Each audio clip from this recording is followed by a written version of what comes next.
Assalamualaikum warahmatullahi wabarakatuh. Perkenalkan, kami dari kelompok 6, yaitu ada Riyadus Solihin dan Muhammad Wahyu Ramadan.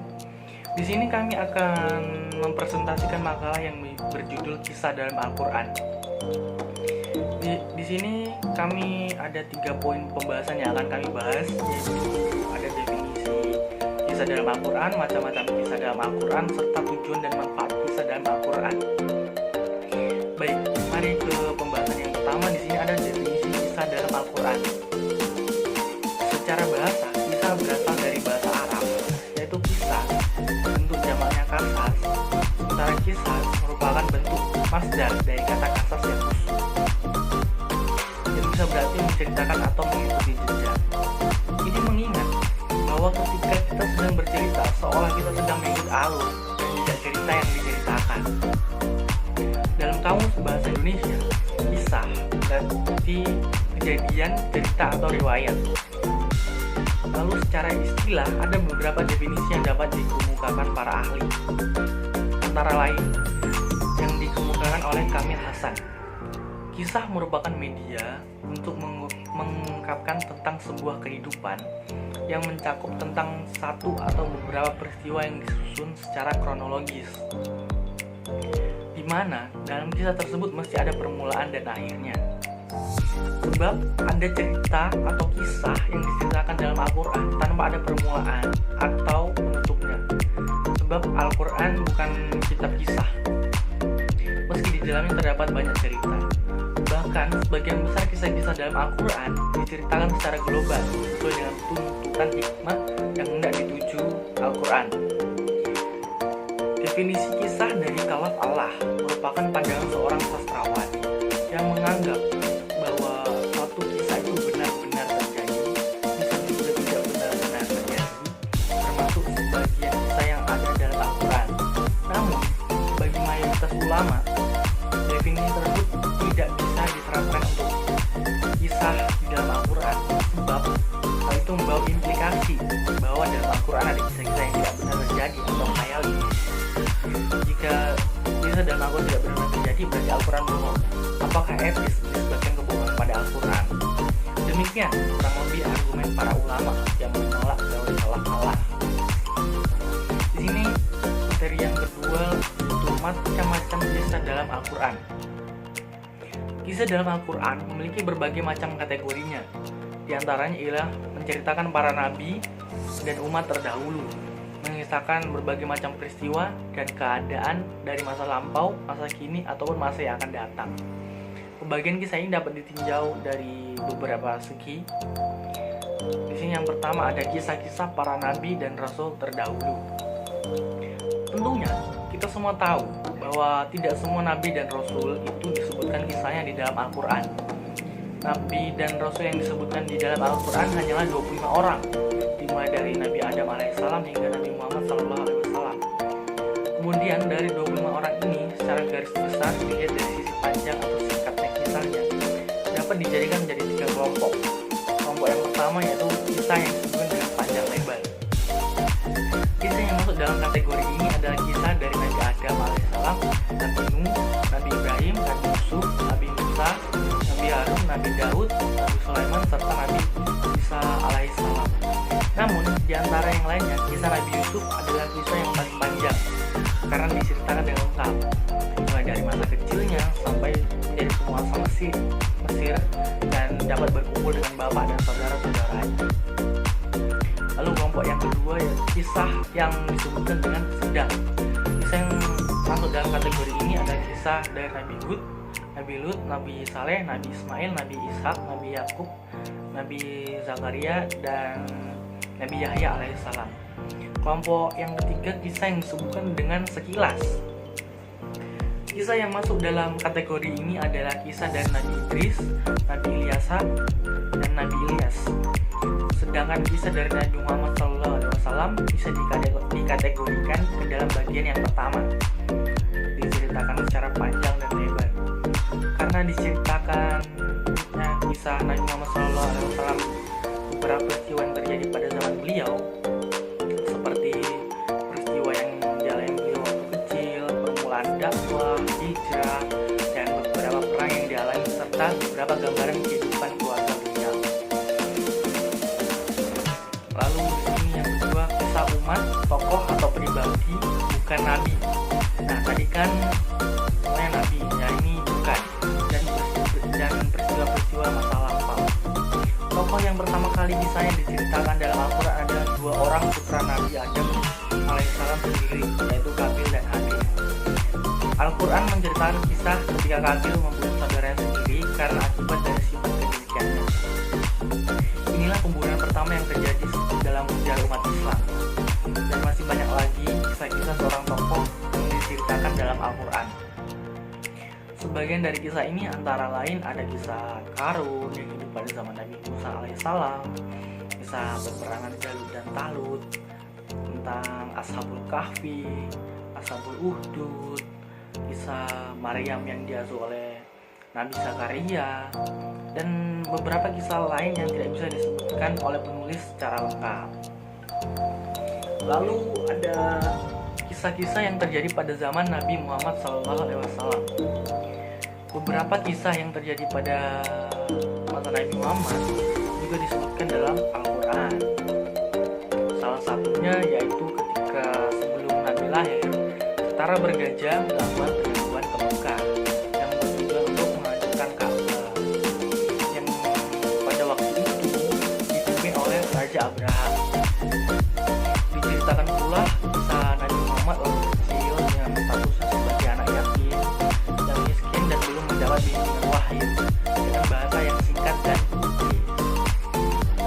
Dan juga peristiwa setelah beliau diangkat menjadi Rasul, yaitu peristiwa Isra Mi'raj, perang Badar, perang Uhud, perang Ahzab atau perang Khandaq, dan perang Umayyad.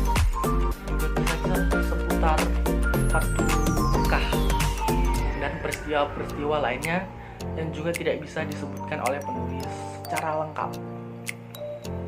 Di sini terdapat teknik pemaparan kisah dalam Al-Quran memiliki cara yang spesifik. Salah satunya ialah aspek seni. Di samping aspek seni ini, perhatian aspek-aspek keagamaan sangat mendominasi di dalam kisah. Teknik pemaparan ini dapat dipilah-pilah seperti berawal dari kesimpulan, ringkasan cerita, adegan klimaks tanpa pendahuluan, adanya keterlibatan imajinasi manusia, dan penyisipan nasihat keagamaan. Nah, materi selanjutnya akan disampaikan oleh Mas Riyadus Sholihin, yaitu tujuan dan manfaat kisah dalam Al-Quran. Mas Riyadus Sholihin, saya persilakan. Ya, terima kasih. Terima kasih untuk Mas Rama sudah menyampaikan dari materi dari kelompok kita hari ini. Sebelumnya, Assalamualaikum warahmatullahi wabarakatuh. Perkenalkan, nama saya Riyadus Sholihin dari kelompok 6. Dengan bertemakan tadi yang dibahas oleh Mas Rama, yaitu kisah dalam Al-Quran. Tadi sudah dibahas untuk definisi kisah Al-Quran, dan juga ada macam-macam kisah dalam Al-Quran yang meliputi kisah-kisah para nabi, rasul terdahulu, dan dibahas juga dalam kisah yang disebutkan dengan panjang lebar, ada yang sedang dan juga sekilas. Dan juga ada juga kisah umat, tokoh atau pribadi, bukan nabi, dan peristiwa masa lalu. Dan juga ada tujuan dan manfaat kisah dalam Al-Quran. Pada kesempatan kali ini, saya ingin meneruskan presentasi dari kelompok kami, yakni tujuan dan manfaat kisah dalam Al-Quran. Dari beberapa literatur dapat disimpulkan bahwa kisah-kisah Al-Quran bertujuan untuk yang pertama, yakni ada menjelaskan prinsip-prinsip dakwah dan pokok syariat yang dibawa oleh para nabi. Dan juga yang kedua ada menguatkan hati Nabi Muhammad dan memperkuat keyakinan kaum mukminin. Yang ketiga ada mengabadikan jejak para nabi terdahulu. Dan juga ada membuktikan kebenaran informasi Nabi Muhammad SAW. Yang kelima ada menarik minat pembaca. Yang keenam ada menjelaskan tentang kerasulan kepada umat. Yang ketujuh ada meringankan beban jiwa Nabi Muhammad SAW dan para pengikutnya. Yang kedelapan ada menumbuhkan kepercayaan diri dan ketentraman. Yang kesembilan ada membuktikan kerasulan Nabi Muhammad SAW dan mukjizatnya. Nah, dari sekian yang saya bahas untuk tujuan dan manfaat kisah dalam Al-Quran, kita bahas satu persatu. Yang pertama, menjelaskan landasan dasar atas dakwah mengajak manusia kepada Allah, menerangkan tentang pokok-pokok usul atau syariat yang dibawa masing-masing yang diutus oleh Allah. Dalam firman-Nya surat Al-Anbiya ayat 25 yang berbunyi, "Wa ma a'udzu billahi minasyaitonir rajim. Bismillahirrahmanirrahim. Wa ma arsalna min qablika min rasulin illa nuhi ilaihi annahu la ilaha illa ana fa'buduni." Dan artinya, dan kami tidak mengutus seorang rasul pun sebelum kamu, melainkan kami wahyukan kepada bahwasanya tidak ada sembahan yang hak melainkan aku, maka sembahlah olehmu sekalian akan aku. Di surat Al-Anbiya ayat 25.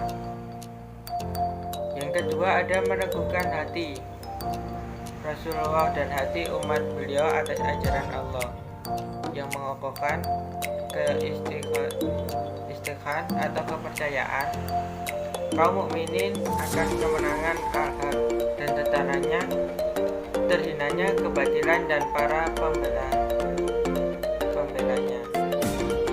Allah berfirman pada surat Al-Hud ayat 120.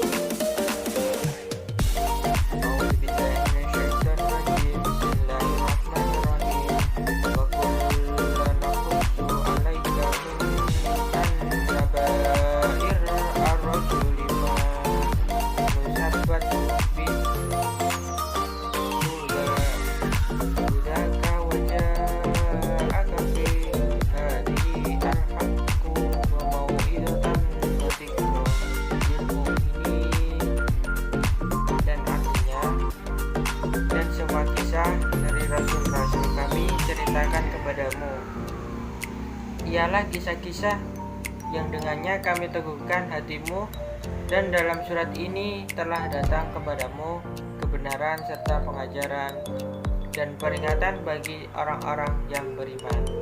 Surat Al-Hud ayat 120. Juga ada menonjolkan kebenaran atau kejujuran Nabi Muhammad SAW dan dalam dakwahnya melalui berita yang beliau sampaikan tentang keadaan masa lalu seiring perjalanan masa dan generasi. Yang keempat ada menjadi sarana menambahkan pendidikan akhlak mulia. Dalam artian meskipun berupa suatu kisah, ayat Al-Quran memiliki misi untuk menanamkan akhlak yang mulia bagi para pembacanya, sebagaimana dijelaskan dalam surat Yusuf ayat 111. Bismillahirrahmanirrahim. Laqad kana fi qasasihim ibrahim al-anbiya ma kana hadisan tasdiqu alladzi baina yadayhi wa tafsila kulli syai'in wa hudan wa rahmatan laqad min yu'minun. Artinya sesungguhnya pada kisah-kisah mereka itu terdapat pengajaran bagi orang-orang yang mempunyai akal. Surat Al-Yusuf ayat 111. Kelima, ada menjelaskan hikmah Allah berkaitan dengan hal-hal yang terkandung dalam kisah itu. Yang ketujuh, juga ada menerangkan keadilan Allah Subhanahu wa ta'ala dengan adanya hukuman yang ditimpakan kepada orang-orang yang mendustakan, sebagai mana firman Allah dalam surat Al-Hud ayat 101. Yang ketujuh, ada menerangkan karunia Allah dengan menyebutkan pahala yang dilimpahkan kepada orang yang beriman. Dan juga yang kedelapan, ada sebagai hiburan bagi Nabi atas gangguan yang dilancarkan orang-orang yang mendustakan beliau. Yang kesembilan, ada membangkitkan rasa antusias kaum mukminin terhadap keimanan dengan mendorong mereka agar teguh di atas serta meningkatkannya ketika mengetahui keberhasilan orang-orang beriman terdahulu serta kekurangan mereka yang diperintahkan untuk berjihad. Yang ke-10, ada mentahdzir atau peringatan orang-orang kafir agar tidak terus-menerus tenggelam dalam kekafirannya.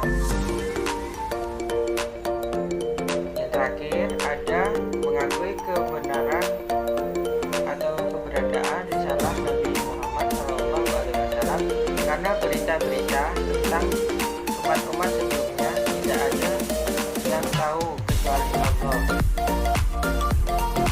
Ya, dari kelompok kami dapat kami simpulkan bahwa setelah menguraikan isi dari bahwa perjalanan untuk Nabi Muhammad menerima wahyu atau mukjizat dari Allah tidaklah sebentar, karena Rasulullah SAW menerima wahyu secara bertahap melalui malaikat Jibril.